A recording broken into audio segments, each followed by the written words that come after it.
Now for a closing keynote conversation, an activist Icahn's view on markets and the future. Please welcome Carl Icahn, Chairman, Icahn Enterprises, and interviewer Stephen Bertoni, Assistant Managing Editor, Founders, Forbes. All right. Hey, everybody. Hey, Carl. How you doing? You see me there? Yeah, you look like the Wizard of Oz right now, like the big floating head in front of everybody, so you look good. Yeah. They call me the Wizard of Oz anyway. Yeah. That works. Well, thanks for joining us. We have a great room, and so what's on your mind? Let's hear about, the title is What Does Carl Icahn Think of the Markets? And let's kick off with that right now. Yeah, I think we have a real problem with the markets. I've been saying that, Steve, I've been saying that for about a couple of years now, in articles and whatever. I keep things pretty well hedged, but I have a very big hedge on now. I think we have a major problem, and I can go into it more if you want me to. I mean, why we do. Yeah, please, of course.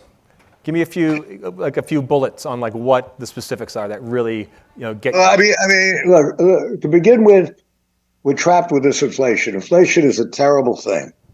It's what brings down hegemonies. And you look at things simplistically. I look at it just very simplistically. That's where, if you can do that and sort of understand the markets that way, you should be successful over a long period of time. And right now, there are real problems because inflation is a terrible thing. And once you have it, it's almost like being drug dependent, and it's very hard to get rid of it once it starts. I mean, I remember the 70s, but it takes out countries, it takes out hegemonies.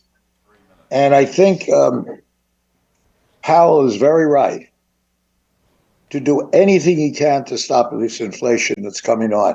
And the real surprising thing is that you haven't had it before, because for the last years, we've been just printing up money and just giving it out. And one of the major problems is, I think, and nobody's blamed them, but it's corporate America. It's the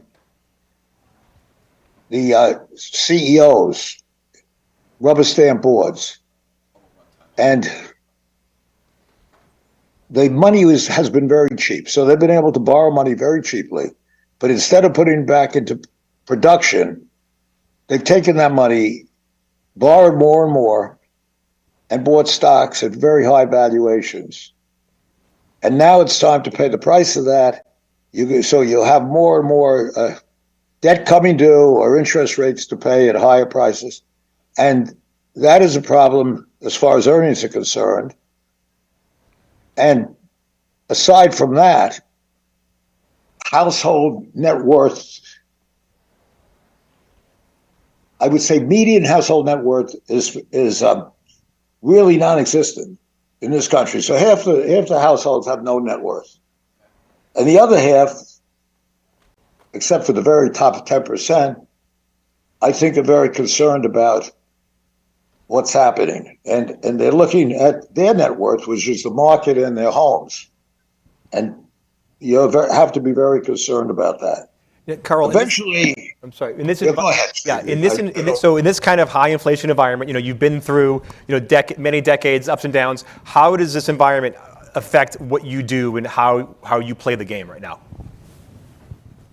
Well, we're very hedged, and as far as I'm concerned, short the S&P and short different companies. And what I look for are companies that have some hidden jewel. And that's served our purposes. We find a company with hidden jewels that are either not well managed or the boards are rubber stamping too much debt or whatever. And we get it on those boards. And eventually, sometimes you have to replace the CEO. And a lot of these companies are doing well. So you take CVI, our refinery. Our refinery, I mean, it took years, but it's now actually functioning greatly because we have spent quite a bit of capital in it over the years. We had to save it for going bankrupt. The government, in their great wisdom, with ESG, made refineries very difficult to make a profit. So a large number of small refineries went out of business. And I won't go into the details, but they penalize refineries and they tell them they don't want them. So unlike almost in any other industry where if you're doing well, you build more. If you're doing well in the widget business, you build more widget factories. You can't build another refinery. You take CVI, for instance. The refineries we have to replace would be, $10-12 billion, I believe. You can't put a number on it because you really can't build another one in this country. So you can't have that competitive element coming in. A lot of refineries went out of business. A lot of the large refineries, or the big companies, listened to the government telling you how terrible refineries were and stopped building them up. So today, what they call the crack spread has widened tremendously. The diesel crack, for instance, has gone up as high as $75 or $80, and that just means it used to be, $20, $25. So obviously, our EBITDA has, for 3 quarters, has gone up to $800 million, I believe, or close to $1 billion. But then you can't really come in and say, well, these refineries, should pay more taxes or something, because in the bad times, I must have put $300-400 million in to save that refinery or that 2 refineries when a lot of refineries went out of business. So now you're backed into an energy problem for gasoline and diesel. And diesel is very important today. Diesel now is used in Europe to generate electricity, which will stop eventually. And from the point of view of ESG, you have something called bunker fuel that is really, really polluting the water as we speak. So diesel is used to replace that terrible fuel they used. And then our refinery, Wynnewood and Coffeyville, the 2 refineries, we're able to produce fertilizer or help to produce fertilizer. So we don't need, with fertilizer, you need ammonia. You need gas to make the ammonia, NH3. You need natural gas, except we're the only one in the country, and people don't understand this, that built this many years ago. We had the foresight to build it. I can't take credit for it, but it's there. And we were able to make it with something called pet coke. And so we don't need the natural gas to make the fertilizer. And we ended up owning a fertilizer plant, which is the factory is right next to our refinery, and it's really fascinating. And nobody even wanted that 7-8 years ago, but we nourished it and we kept it going. We own 36% of it, and we own the control of it. And obviously today, fertilizer is the most necessary thing in the world if you think about it, especially if the Ukraine keeps going and they shut off these things. And we are the only one in the country that can make it without natural gas. So, we have all these little jewels at CVI. I'm just using one example of what we look for, and they're coming to fruition. Yeah, and also, speaking of finding those gems, you just made a play. You bought a big stake of Crown Holdings. You just bought a big stake of aluminum can company today. Tell me really quick summary, what made you do that move? Well, there too, you look for a couple of hidden jewels. It's in an industry that has natural growth because it's in an industry where you're getting rid of, slowly but surely, getting rid of plastic containers. So because of the environment again. And for some reason, the earnings of this company have not come to fruition. Their earnings are down. Well, a lot of companies' earnings are down, but I think one of the problems that corporations do, and there are many good CEOs, there are many good boards, but a lot of the problems are that they try to diversify, or they try to say, I'm going to take over a company because I got this company, and you're going to get synergies. And synergies are very hard to get. If you look back in history, Jack Welch was good enough to get synergies at GE, but then look what happened. So they went out and bought different companies. We think they should just get rid of it and stick to the can business. I think there's a lot of things that you can do in that company. They're not badly run, but I think that many of this, but this whole business of diversifying has hurt their earnings, hurt their multiple, and eventually that company should flourish just by the nature of the business they're in. So stock went down a lot, and we bought a fair amount of it. We're going to try to. I talked to the CEO today. We'd like representation on the board, as we always try to get. We may get it, we may not. We may have a proxy fight, we may not. We haven't decided yet. But that's relatively small. We have a lot of companies at IEP. Right now, I just mentioned CBI because it sort of typifies what we do over the years to get the record we've had. Yeah, speaking of record, I want to switch from industry to tech, and I went back 9 years, and I remember your first tweet you wrote, and that was back when you were in a proxy battle with a small computer company called Dell. This Twitter is great. I like it almost as much as I like Dell. And now you come full circle, because I've been hearing some rumors that, before the Elon Musk move, people were approaching you to maybe launch a proxy battle with Twitter before Musk came in. Are those rumors true? Yeah, I was approached. I've been approached on different companies. I was approached. I looked at Twitter, and I loved it. I think it's a great platform. I think Elon Musk is the perfect one for that company. You don't have to be a genius to realize that he was going to finish that deal.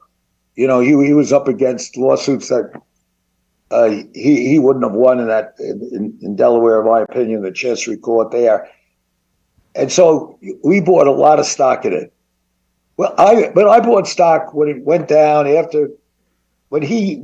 we were thinking of it, and then he announced what he was doing. The stock went down, and we loaded up with it. I mean, we bought close to, I can't remember exactly, 15 million shares, which is a fair amount to get when it was in the 30s.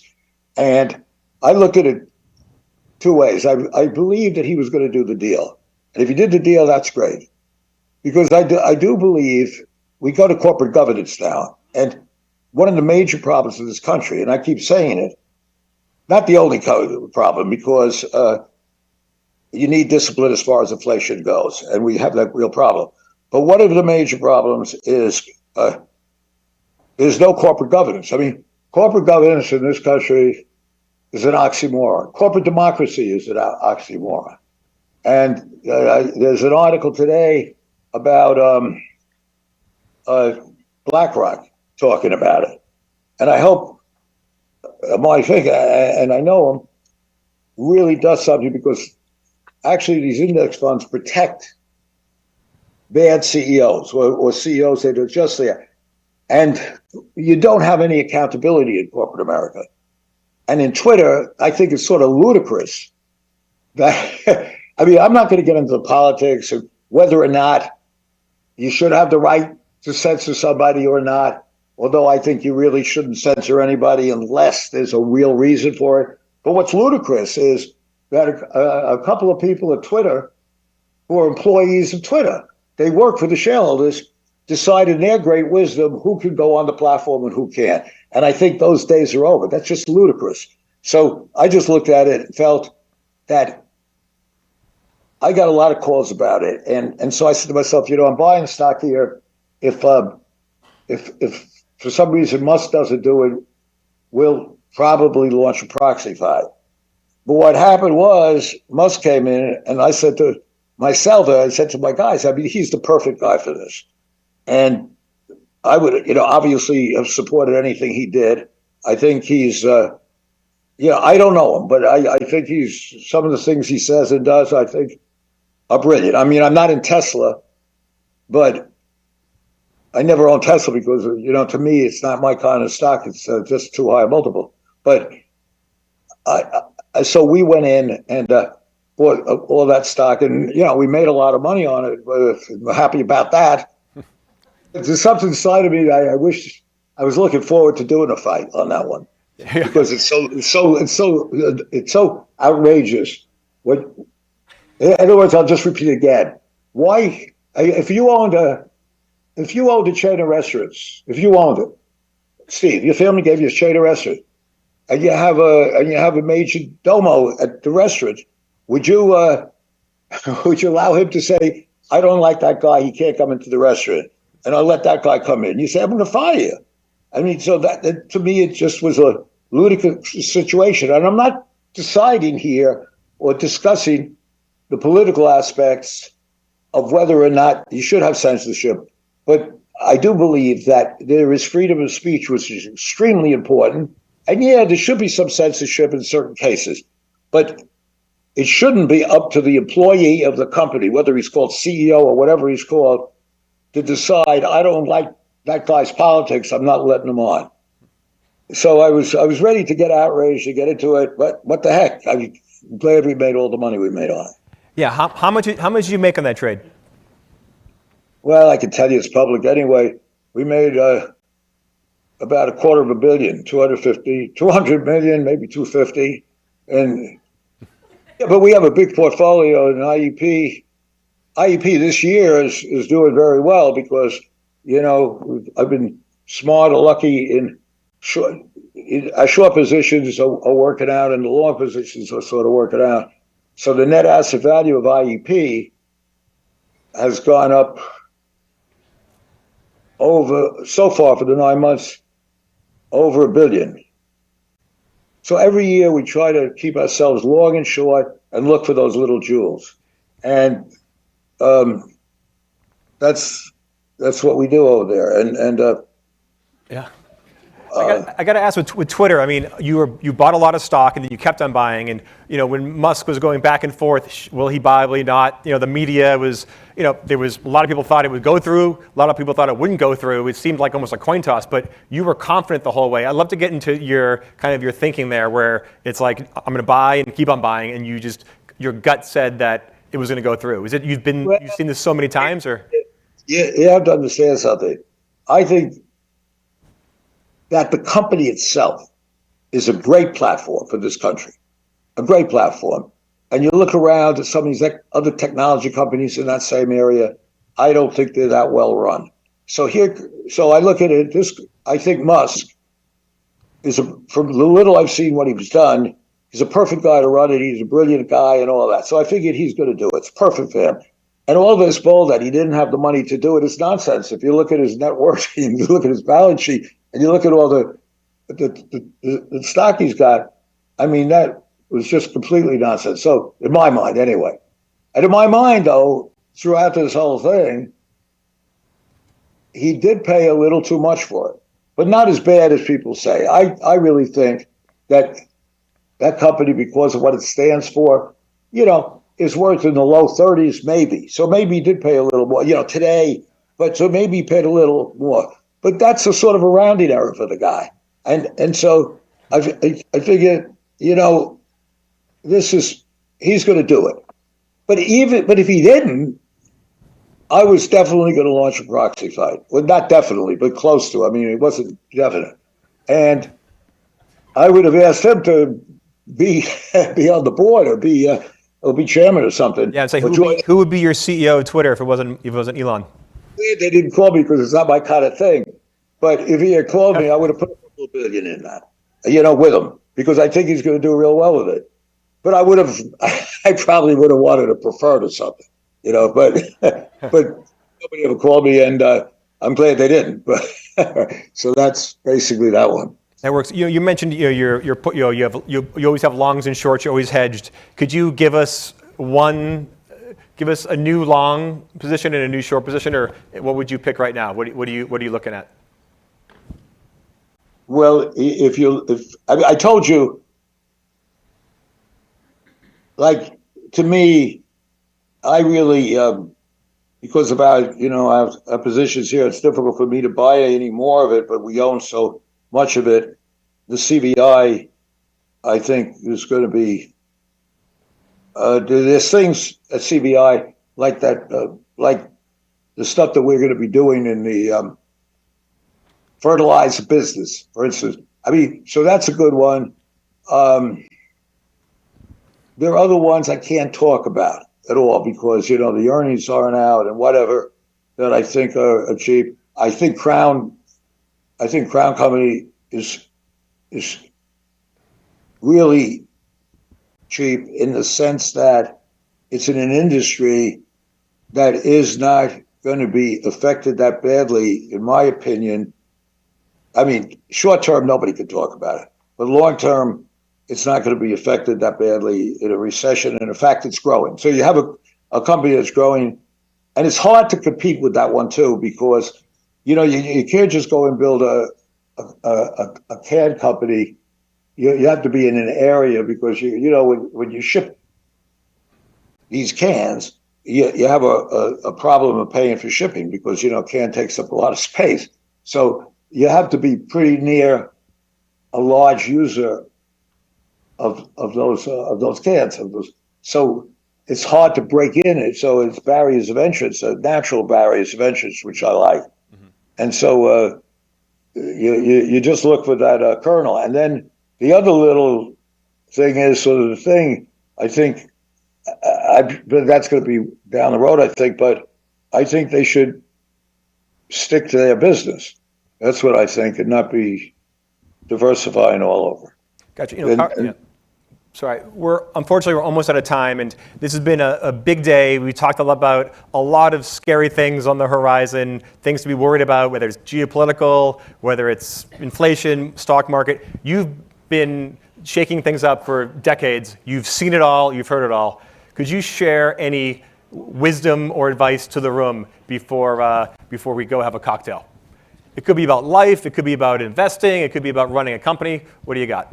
Well, I would just say that it's really funny.